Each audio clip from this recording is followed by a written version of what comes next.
KP కలం ప్రస్థానం news కి స్వాగతం. మహిళలు ఆర్థికంగా అభివృద్ధి చెందటమే లక్ష్యంగా ఎన్నో సేవా కార్యక్రమాలు చేస్తున్న కృష్ణకుమారి మానవ హక్కుల నేర నిరోధక సంఘం రాష్ట్ర మహిళా అధ్యక్షురాలు కృష్ణకుమారి గిరిజన మహిళలకు అండగా అనేక కార్యక్రమాలు చేపట్టారు. సమాజ సేవే పరమావధిగా ముందుకు సాగుతున్న కృష్ణకుమారిని స్థానిక గిరిజన ప్రజలు మరో మదర్ తెరిసా అంటున్నారు. ఆమె సాధించిన విజయాలపై ప్రత్యేక కథనం. ఆంధ్రప్రదేశ్ అరకు అల్లూరి సీతారామరాజు జిల్లాకు చెందిన మానవ హక్కుల నేర నిరోధక సంఘం రాష్ట్ర మహిళా అధ్యక్షురాలు కృష్ణకుమారి సమాజ సేవే పరమావధిగా ముందుకు సాగుతున్నారు. అల్లూరి సీతారామరాజు జిల్లాలో అరకు, పాడేరు, డొమ్రిగూడ చుట్టుపక్కల ఉన్న గిరిజన ప్రాంతాల్లో ప్రజలకు, మహిళలకు, విద్యార్థులకు ఆమె సుమారు 15 సంవత్సరాలుగా అనేక సేవా కార్యక్రమాలు చేస్తూనే ఉన్నారు. గిరిజన ప్రాంతాల్లో మహిళలకు అండగా ఉంటూ సేవే మార్గం, సేవే లక్ష్యంగా ఆమె సొంత నిధులతో అనేక సేవా కార్యక్రమాలు చేపడుతున్నారు.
కృష్ణకుమారి మానవ సేవే మాధవ సేవ అని గుర్తించి చుట్టుపక్కల ప్రాంతాల్లో గిరిజన మహిళలకు, ఆయా ప్రాంతాల ప్రజలకు స్వచ్ఛందంగా అనేక సేవా కార్యక్రమాలు చేపట్టారు.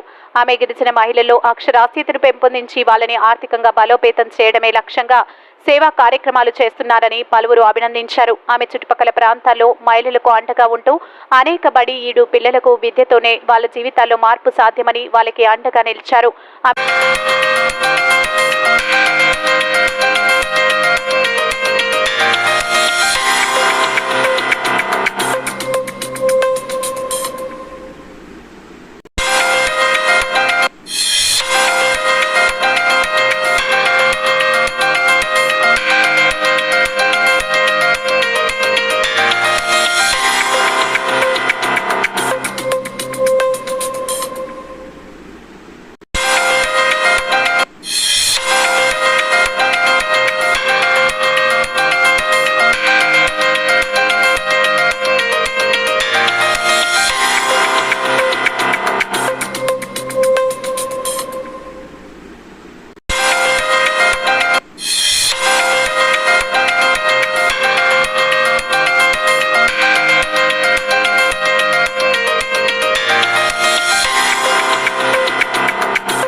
ఆమె సుమారు 15 సంవత్సరాలుగా చుట్టుపక్కల గ్రామాల్లో పిల్లల చదువుల పరంగా కాకుండా ఆరోగ్యం, పారిశుద్ధ్యంపై అనేక అవగాహన కార్యక్రమాలు చేపట్టారు. గిరిజన మహిళలు తమ కాళ్లపై తాము నిలబడడానికి అవసరమైన ఆత్మస్థైర్యాన్ని పెంపొందించే దిశగా ఆమె అనేక సేవా కార్యక్రమాలు చేపట్టారు.